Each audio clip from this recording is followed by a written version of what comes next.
What's going on, people? Welcome to the Brighton match preview. Look who I'm joined by, the main man T. He is over here in London for the big game. Of course, we went to the Southampton game.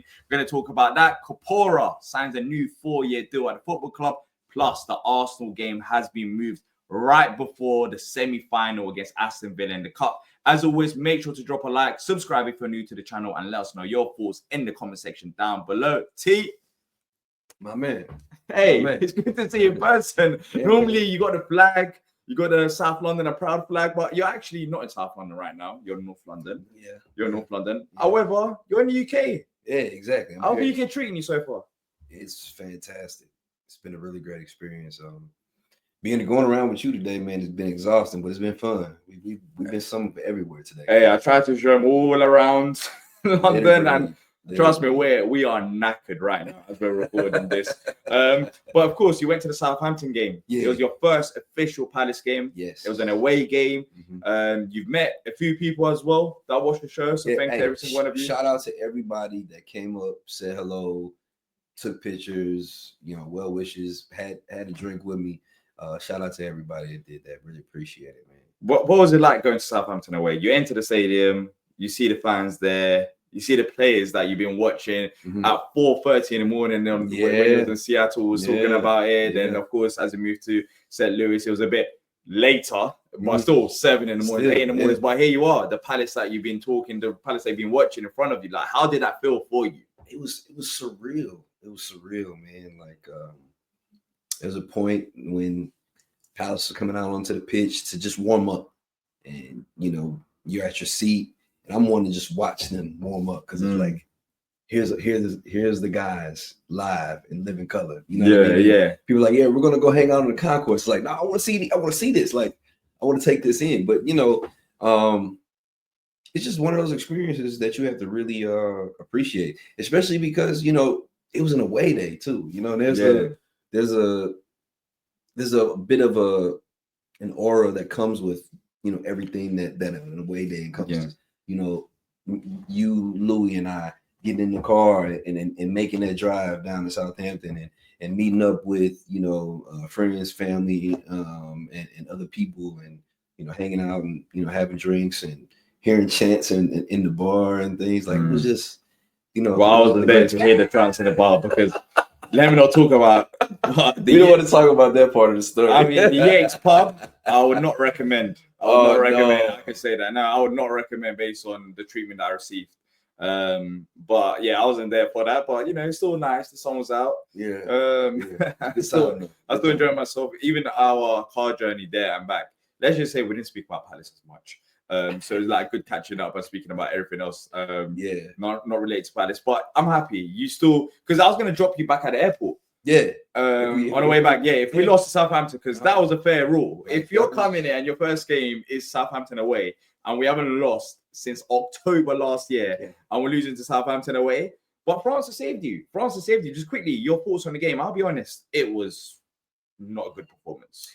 It was not. It was not up to the standard that we're accustomed to, or we've been accustomed to, like you said, since October. And it's interesting because there was only pretty much one change in the team. Yeah, Klein. With Klein coming in for Richard, so you would hope that there would have been a decent amount of continuity across the team, but we just didn't seem like we were our normal selves and doing the things that we're accustomed to doing out on the pitch. I don't know what that was, but do you think it backfired, the one change? Because there were talks about rotation in this game. Do you start Nketiah? Do you start França and Esse? There was different kinds of names being mentioned, but Glasner literally spoke about it after the game. He's saying he was happy with the point because of the mental fatigue. Yeah, that's what it seemed like. Like, the players were mentally fatigued, and we're thankful for a point. I'm happy with the point when I shouldn't be because of the performance. It was that bad. Like, I can't really complain. We should have had nothing against Southampton. But I think Fulham plays a part to it. I do think Fulham plays a part to it, as well as the international break. The players coming back right after the international break, some of them traveling all over the world. Yeah. And then you're coming here, you don't really have much of a rest period before a massive quarterfinal tie, which will determine if your club goes to the semi-finals and to Wembley, which everyone wanted. Then you go get a result there. However, you still can't really switch off. You got now Southampton, then you got Brighton. Like, I do think that played a part, and Glasner literally said it. you said the next day, I'm not going to even talk to the players. Yeah. I just feel like they're just being mentally fatigued out. So we just want to relax. Right. But I do think that played a part. But I mean, it's not the worst case scenario. We'll see where we go from here because we've got Brighton. We've got Brighton coming up. Exactly. I mean, and you think about the whole Chris Richards thing, and it seems like, you know, him not playing was more an opportunity to give him some rest before a match like a Brighton. You know, like if we absolutely needed him to play in that match, I think he could have. You know what I mean? But it's kind of like that low. You don't want to management. risk it. Yeah, it's that low management. Yeah. Piece. It's like, you know, maybe we need to have that slight bit of rotation in order to give us some longevity moving forward for other fixtures. And I think that's fair to say. But in doing so, that's why I think you hear Glasner say something like him being happy with the point, just because he knew how difficult it was going to be to make that journey, to make that trip, to go in, to be firing on all cylinders and to get a decision. Yeah. You know? Yeah. Well, look, of course, we've done a Southampton match reaction show. Make sure to check it out. We thought we'd just give our thoughts as we went to the game as well. I think two things were shown: the lack of depth in defense, which I think everyone knew about, but Klein, people mentioned him as an option. Lerma, he went there, he didn't do bad either, but we need another defender, that's for sure. And another thing is when we go behind in games, which we haven't really done away from home for a while, we struggled. We struggled to break them down. So that's like another test. But we learn. You learn from the wins, you learn from the defeats and the draws. And, you know, I'm thankful that we managed to leave there with a point. Just quickly, before we move on to Brighton, Caleb Kapora, a 4-year deal. Positive. Because there talks about him potentially leaving the football club. And he's been developing well. So that's a massive plus. But do you see him as being the second choice option now with a 4-year deal going into next season? I mean, being quite honest with you, I think him signing the 4-year deal gives us the ability to have options on what to do with him. You know what I mean? Maybe it is a loan, or maybe it's him being the number 2. I think the most important thing is that we have to take into account his development and what we're seeing from him and what we want to see from him. So I think luckily with him signing the extension, the new deal, we now have the opportunity to sit down and figure out what's best for his immediate future. That way, when you're getting into year 2, 3, 4 of his contract, he's, you know, really embedded into the squad, doing things. He has a role with us. Yeah. And the most important thing is that he's tied down that contract. Now we can now look ahead and say, all right, what's the career path that he should be going through? Is he going to go through like a loan system? Is it going to be second choice option? We're going to see that now looking ahead, but that's a positive. And also the Arsenal game. It's been announced. We went to face them on the weekend of the FA Cup semi-final, which of course got moved, the Arsenal game. And now it's been confirmed to be 3 days, I think, before. Yeah, Wednesday the 23rd. Well, he hasn't officially been confirmed the date for the FA Cup semi-final. Yes, well, we know we're playing that weekend. Yeah, exactly. Yeah. That is just like, surely, could you not pick the day after the FA Cup semi-final? Look, you rotate the side. The FA Cup semi-final means much more to me than being Arsenal, trying to beat Arsenal away from home. You have to in that situation. I mean, I would be shocked if we didn't. But, you know. Let's see. Yeah. Let's see what happens with it. Now, Brighton, your first game at Selhurst Park. How you feeling, man? How you feeling? You've ticked off your first ever Palace game. You've done an away day. Yep. But your first game at Selhurst Park is against Brighton. I'm checking off boxes, man. You're coming in big. You're coming in big. Not only I've gotten an away day, I'm getting a home match, and I'm getting a home match versus Brighton. You know? And it's a significant one as well. Of course, every game against Brighton is massive, but in terms of their most recent result, they played on the same day we did against Southampton. Right 7 points. Yeah, 7 points behind them. So it's an opportunity to close the gap, and also to kind of prove ourselves after that Southampton game to bounce back, because that was not a great performance. But what's the mood around that game? Of course, you're going to be there live in the flesh watching it, but as a fan who's going to go to the game, I guess you are excited, but is there a sense of nervousness? I wouldn't say nervous, man. I'm kind of chomping at the bit for us to get at it and kind of rebound from a lackluster performance. You know, I think that the players are probably thinking the same thing. At least I would as a player. You know, when I go out and if I have a match where I don't play up to my potential or my team doesn't play up to my potential, I'm looking to take it out on the next person, on the next team we play. So I would love it if that was the mentality and we come out and we really, put hammer and nail against a team like Brighton, because man, what that does to your morale, your mentality, Yeah. That goes a long way. So yeah, I think it being Brighton is a massive game. Yeah. And also we don't want to go in a run of games now where we take the foot off the gas ahead of No. the semi-final. You have to have momentum. So I think it's another chance to get on winning ways. Look, we beat them away from home. I think we can beat them at home. They are at times, they could be a bit overrated, I think, by some. And they're dealing with some injuries. Yeah, they're dealing with some injuries things. as well. They're dealing with They're dealing some with things, injuries that's as well. for sure. So I think it's a fantastic opportunity for Palace to build on. But what needs to change then? What needs to change from Southampton? I think it was a combination of fatigue. But if fatigue is the problem, how much of that can you solve within a few days after facing Southampton? Yeah, I mean, if fatigue is the problem, it's not a problem that's so easily solved. You try to mitigate it. What do you think is the problem? I mean, it could be. It definitely could be for certain players, because some of the players in the team got the time off with the break. There are certain guys that didn't participate in internationals, so those guys are probably in a lot better shape of situation than others. But at the same time, this is what they do. This is what they get paid the big bucks for. This is what they bought into. So, I would hope that as a club, similar to what OG said, we're going to navigate it. We're not going to try to overwork guys. Try to give them their space, their peace of mind, so that they can come back in and try to be refreshed. Hopefully seeing a guy like Chris Richards get back into the squad will be a huge lift for us, and maybe some tweaks to how we were looking to play. I feel like we did a lot of playing to feet against Southampton. We never really looked to get in behind very often. Yeah, balls were flying to Mateta. Yeah, they were playing a lot. They're very, very direct over the top to Mateta, and that really wasn't working out too well. So, do you think it wasn't working out because of the tactics, or do you think it wasn't working out because of Mateta? What have made of his last 2 games since coming back? Because I do feel like his touch has been. I would say it's probably a mixture of both. Yeah, probably a mixture of both, because he's obviously not in tip-top form. He's not in tip-top shape, and that's been indicative of his performance and the shorter shifts he's been doing. It makes sense. I mean, it's a pretty tough road that he's come from to even be back so fast. But along with having a guy who's trying to work his way back, we're then also playing a style that really makes him the focal point of our offensive attack. But he's been very good at doing that. Yeah, and he has been. And there's a lot of pressure on him as well. But I do think the last 2 games he has struggled, and that is the reason why he's been subbed off. But it's still decent, the fact that we can sub him off.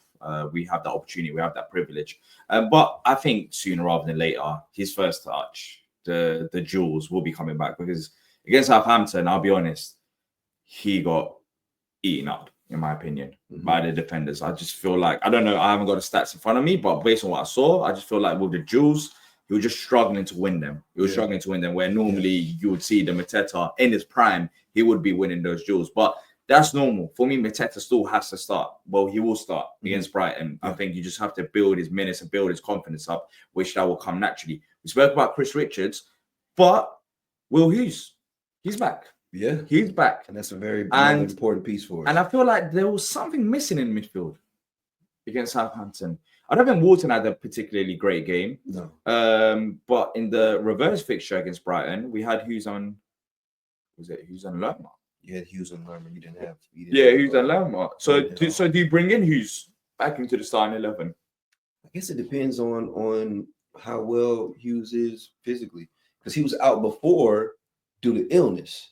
This last time with Southampton was due to his suspension, his card suspension. Yeah. But before that, he was dealing with illness. So, against Fulham. Against Fulham was illness. So he didn't even play. So when's the last time Will Hughes actually played a game? It's been 2 weeks. Almost 2 weeks.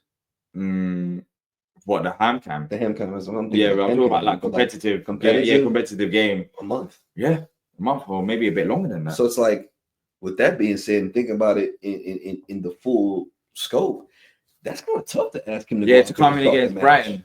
So exactly, but but is it asking too much to give him?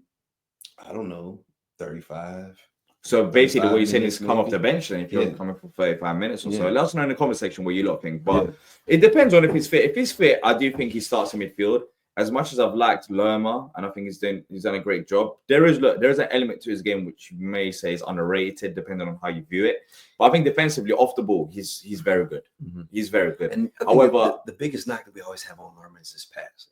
That's what I'm gonna. You got to give him credit. He did have an assist. Shout out to you, Jervis. Yeah, he did have an assist. Hey. But that's where the issue lies. Pretty much on the ball, he's limited. Yeah, he's limited, and it's like, do you want someone? Do you want a two? I think Wharton has to start. Wharton, of course. I don't think anyone's going to be bench Wharton. Do you have two players that are, good on the ball? Do you have a player like Wharton and a Lerma alongside him to kind of protect him, to kind of be doing the physical duels and getting into the tackles? I think Will Hughes can do that as well, but I think Lerma is better on that level. Yeah. But for me, if Hughes is fit and if he's ready to go, then I would start him. I'll start him against Brighton. But if he isn't, and we're talking about 60 minutes or 30 minutes, he can only play, then of course you don't start him. I wouldn't, even if he can play 60 minutes, I don't think I'll start him. I'll let the game pan out, and maybe players get a bit more fatigued. So if he's good for 60 minutes, 30 minutes of good quality minutes, then we can get out of Will Hughes. So that would be my preference. But I wouldn't make that many changes. What about tactically? I expect Brighton to come and attack us. They're going to attack. We know that. That's but the good thing about that is that there's going to be spacing behind. However, Southampton pressed us as well, and we couldn't deal with it.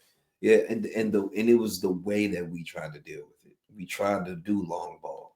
But do you think, I don't want to be harsh on Kleiny, but Nathaniel Klein playing a centre back in 2025, it shouldn't really be an option. Yeah, because we talk about how people try to talk about how limited Chris Richards is with progressive passing and things like that. Kleiny is probably even worse. Yeah, you know what I mean. Yeah, even worse. Do you think? And he was the press trigger. Exactly. So do you think Richards coming back, we should be able to deal with playing out from the back a bit better? Does that give you confidence? Yes. Does that give you confidence? Absolutely. So we can kind of solve that problem and it helps us. And it helps us in defending their attack too. Chris Richards does so well with getting his head on balls. And clearing things out. He does such a good job. Very good at that. And I think we're missing against Southampton. Oh, for sure. I mean, especially when you're dealing with guys like Paul and Wachu. Yeah. Oh, he was causing problems. Yeah, he was causing problems. I mean, he was wearing on Maxence. You could tell. Maxence was up to it probably the first 30, 40 minutes of the match.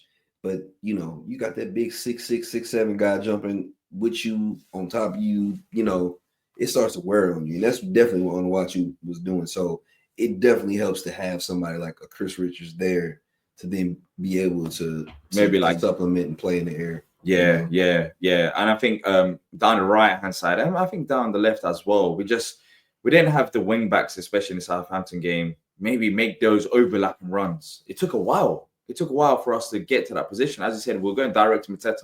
There was no one around Mateta. However, when we did have the possession and when we was looking at runs in behind, we still didn't have the options. It took a while. It took around like 60th to 70th minute mark where we've made a few subs, and those subs worked out once again good. Yeah. Do any of the subs that came on against Southampton start this game? França, shout out to him, by the way. Yeah, came on, he scored a goal. It looks like Glazer, even before the game against Southampton, did mention, he's now in serious consideration. Before he was limited on minutes, but do we have more wild cards that we could potentially play out there? I think Sarr didn't have a great game. He didn't. But you still start him. You still start him. But I guess now in the Brighton game, some of these players that are on the bench, they've been growing. They've been serious options, and maybe we see them sooner. That could be it. Like I wouldn't change anything about the side, especially with like a Mitchell, for instance, because I think with against a team like Brighton, we definitely need to prioritize having his defending out there to start the match against the Brighton, comparatively to maybe plugging in the Chilwell. And maybe we're attacking better early on, but my worry is that we give up something early, because a la a Southampton, and then we're talking about one of those weaknesses that we talked about in the preview show. Shout out to Louis. Is the fact that one of our identified weaknesses is it's not really easy for us to play from behind with the way that we want to play.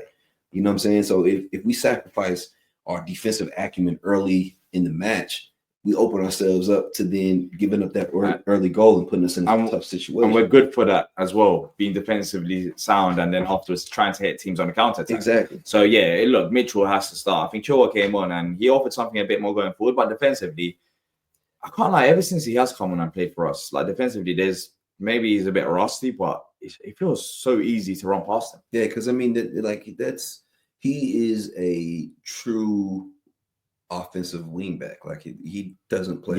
Yeah. Like when we have seen him play at the highest level or his highest level with Chelsea, it's been in a situation where he's freely able to go forward and be an attacking wide player and not have to worry about as much defending behind him. You know what I mean? And that's just the case. And it's just what it is. He's a different type of player to Tariq, but I wouldn't move to start him. I think he gives us what we need from the bench as far as changing things up, a change of pace if we need it. Yeah, look, I think Glasgow got the best out of Hertzler in the last game. He did. I was at that game as well, and it was a great day out. But they're going to be up for it. Like, the only good thing is they've got a few injuries. Yeah, and they've got a few injuries. Which is it Webster?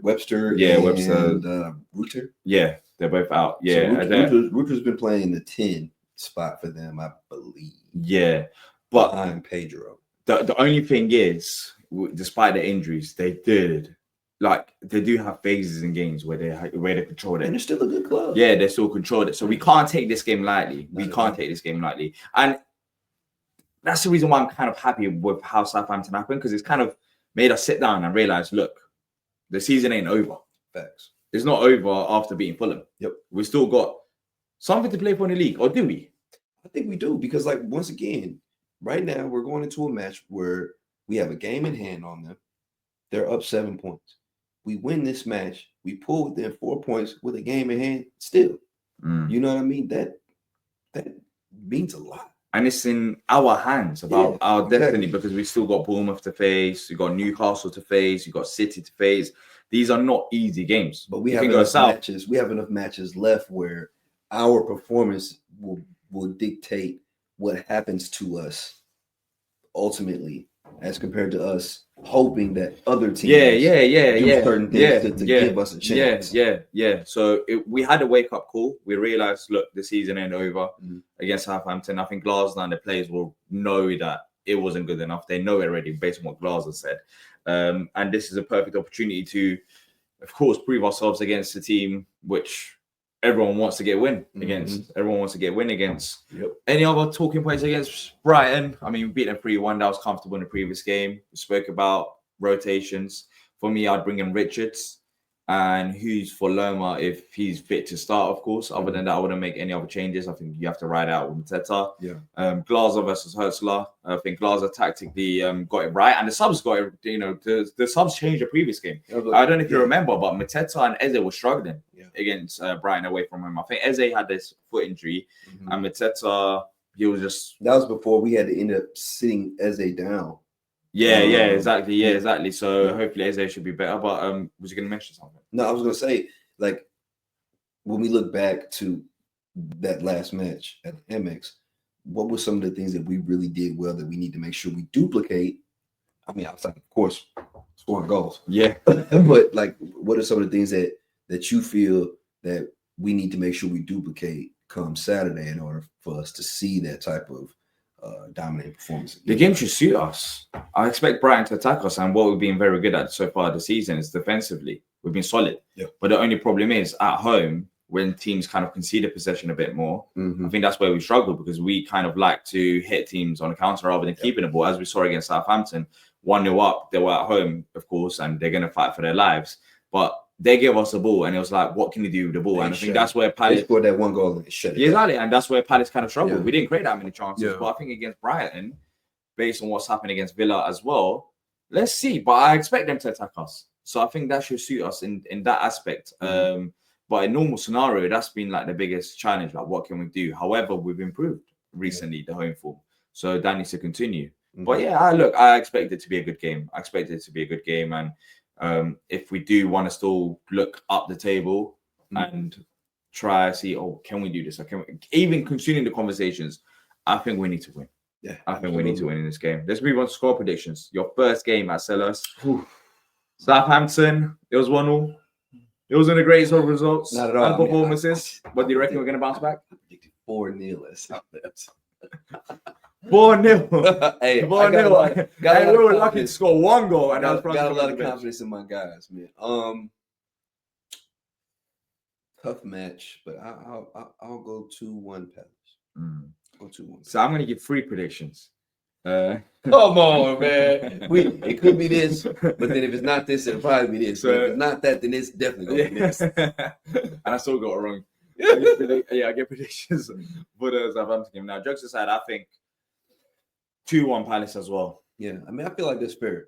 Yeah, I think that's fair and understandable because we can't keep a clean sheet against Brighton with Ruta out. I don't think it's the fact that we won't. I just think it's the fact that they attack so hard that even surely they're gonna get one. You're thinking maybe like, they're even gonna get one chance. Maybe we might get up 2-0. Yeah, for instance. Yeah, and at a certain point, they're going to be clawing for it so hard. They may not in that one. You know what I mean? But I feel like that's a understandable one. Yeah. If not, I can see it being like knocked down, drag out like 1-0. Yeah, I'll go 2-1. Give me any kind of 1-0 wins from here to the end of the season. I'm good with that. Like, just give. I don't really care about. They're not. Yeah, exactly. I don't really care about the performances as much. At this point, it's about results. Yeah, I know I'm saying that after Southampton performance was very poor, but if we beat Southampton, I don't know, 2-1 after that performance, I wouldn't have complained. I would have said, it was a terrible performance. On to the next one. Like literally, it's that point of the season. It's on to the next one. You have to get points, and teams around us to drop points. Yeah. And Brighton was one of them. Bournemouth was another. So we still got an opportunity to aim for top 10, and we'll see how far we can go. I know some people disagree. You know what the Southampton match felt like? It felt like Southampton was on the side that we have been on for so long as Palace fans. Like where we have those matches where we get up 1-0 under other and then we sit back. Yeah, and we sit back. Yeah. And we just claw. Yeah, but it makes sense for them to do that. Hope we can get that 1-0 victory, and then the tie happens against the larger, better side, and they get a point, and we're like, man, we could have got one. But they're fighting to not be the worst team ever in Premier League. So I understand why that 1-0, like they were so close as well. I'd rather be the team that gives them 1 point more than the team that gives them 3. Because if we'd have given them 3 there, they would have. I think they would have beaten it. Yeah, the record, exactly. We're not those guys. And at this point, they can't beat the record. I don't know. Should they beat the record? I don't know. That's a conversation for another day. I don't know what looks good for us. We drew against Southampton, who are very close to maybe not even beat the record. To Southampton. Exactly. But yeah. Well, look, 2-1 win from both of us. We're positive about the game. I think we can bounce back. That game was a reality check, previous game. But this game, with Brian's injuries, with what we've been doing recently, even at home, I expect us, with Richards coming back, and hopefully he's been even an option off the bench to get the result done. But let us know your score predictions in the comment section down below. If you have enjoyed it, drop a like, subscribe, and until next time, up the Palace.